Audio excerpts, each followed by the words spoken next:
വന്നിട്ടുള്ളത് ഒരു കിഡിലും dry chicken ഫ്രൈയുമായിട്ടാണ്.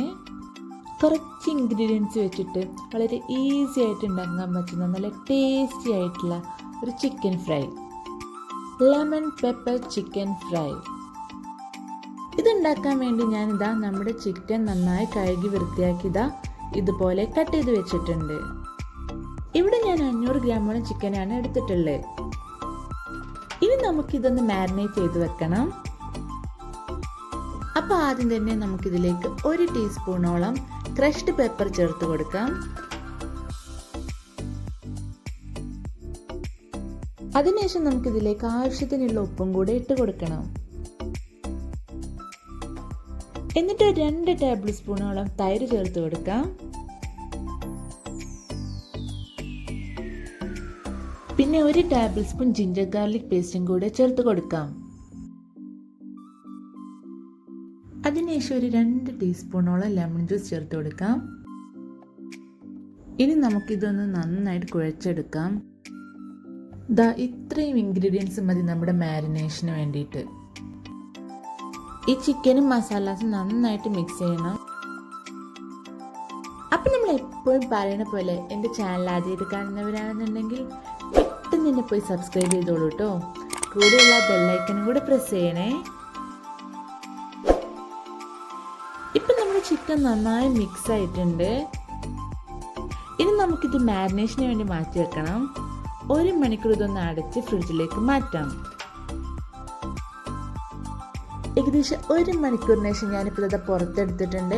ഇനി നമുക്കിതൊന്ന് ഫ്രൈ ചെയ്തെടുക്കാം. അതിനൊരു പാൻ വെച്ചിട്ട് ഒരു 3-4 ടേബിൾ സ്പൂൺ ഓയിൽ ഒഴിച്ചു കൊടുക്കാം.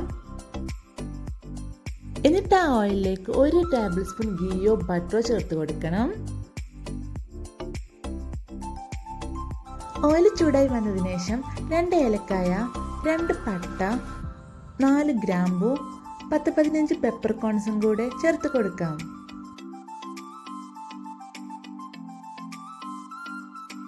ഈ സ്പൈസസ് ഒന്ന് വറുത്തതിന് ശേഷം നമ്മുടെ ചിക്കൻ പീസസ് ഓരോന്നായിട്ട് ഇട്ട് കൊടുക്കാം.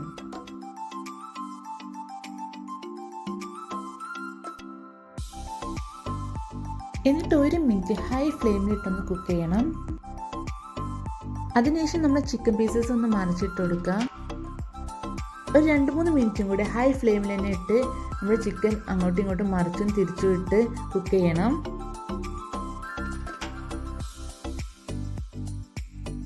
അതിനുശേഷം നമുക്ക് ബാക്കി വന്ന നമ്മുടെ ചിക്കൻ മാരിനേറ്റ് ഇതിലേക്ക് ഒഴിച്ചു കൊടുക്കാം. ഇത് ലോ ഫ്ലെയിമിലിട്ടൊന്ന് കുക്ക് ചെയ്യണം.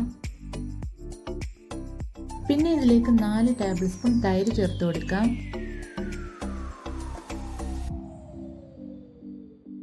1/2 ടീസ്പൂൺ പെപ്പർ പൗഡറും കൂടെ ചേർത്ത് കൊടുക്കണം. പിന്നെ ഒരു 4-5 പച്ചമുളകും കൂടെ ചേർത്ത് കൊടുക്കാം. എന്നിട്ട് എല്ലാം കൂടെ ഒന്ന് നന്നായിട്ട് മിക്സ് ചെയ്യാം. ഇത് ലോ ഫ്ലെയിമിലിട്ട് ഒരു 10-15 മിനിറ്റും കൂടെ നമുക്കിത് അങ്ങോട്ടും ഇങ്ങോട്ടും തിരിച്ചും മറിച്ചും ഇട്ടൊന്ന് കുക്ക് ചെയ്യണം. ഇവിടെ നമ്മൾ ആഡ് ചെയ്ത് നമ്മുടെ സ്പൈസസ് ഒക്കെ ചിക്കനുമായിട്ട് നന്നായിട്ട് യോജിച്ച് വരണം. ഈ ചിക്കൻ നന്നായി സോഫ്റ്റായി കുക്കായി വന്നതിന് ശേഷം നമുക്കിതിലേക്ക് ഒരു 1/4 ടീസ്പൂൺ ഗരം മസാല ചേർത്ത് കൊടുക്കാം. ഇതൊന്ന് മിക്സ് ചെയ്ത് ഒരു 2 മിനിറ്റും കൂടെ ഒന്ന് ഫ്രൈ ചെയ്തെടുക്കണം. ഇപ്പോൾ നമ്മുടെ ഡ്രൈ ചിക്കൻ റെഡി ആയിട്ടുണ്ട്. ഇനി നമുക്ക് ഫ്ലെയിം ഓഫ് ചെയ്യാം. എന്നിട്ട് ഇതിൻ്റെ മുകളിലേക്ക് കുറച്ച് മല്ലിയില ചെറുതായി അരിഞ്ഞത് ചേർത്ത് ഒന്ന് ഗാർണിഷ് ചെയ്യാം. അപ്പോൾ നമ്മുടെ ലെമൺ പെപ്പർ ചിക്കൻ സെറ്റായി. ഈ ലെമൺ പെപ്പർ ചിക്കൻ നമുക്ക് ഡ്രൈ ഫ്രൈ ആയിട്ടും ഉണ്ടാക്കാം, അതുപോലെ തന്നെ ഗ്രേവി ആയിട്ടും ഉണ്ടാക്കാം. ഇത് നമ്മുടെ ചോറിൻ്റെ കൂടെയൊക്കെ കഴിക്കാൻ നല്ല ടേസ്റ്റാണ്. അതുപോലെ തന്നെ ഇത് ചില റെസ്റ്റോറൻറ്റ്സിലൊക്കെ നമുക്ക് സ്റ്റാർട്ടറായിട്ടും കിട്ടുന്നതാണ്. മടി പിടിച്ചിരിക്കുന്ന ദിവസങ്ങളിലൊക്കെ നമുക്ക് വളരെ പെട്ടെന്ന് ഉണ്ടാക്കാൻ പറ്റിയ ചിക്കൻ ഫ്രൈ ആണ്. അപ്പോൾ നിങ്ങൾക്ക് ഇഷ്ടപ്പെട്ടെങ്കിൽ നിങ്ങൾ വീട്ടിലൊന്ന് ട്രൈ ചെയ്ത് നോക്കുക. എന്നിട്ട് നിങ്ങളുടെ ഫീഡ്ബാക്സും സജഷൻസും ഒക്കെ എന്നെ കമൻസിലൂടെ അറിയിക്കുക. അതുപോലെ തന്നെ ലൈക്കും ഷെയറും സബ്സ്ക്രൈബും ഒക്കെ ചെയ്ത് മാക്സിമം സപ്പോർട്ട് ചെയ്യുക. ഇതുപോലെ നല്ല കിഡിലും ഐറ്റവുമായി അടുത്ത വീഡിയോയിൽ കാണാം. ബൈ.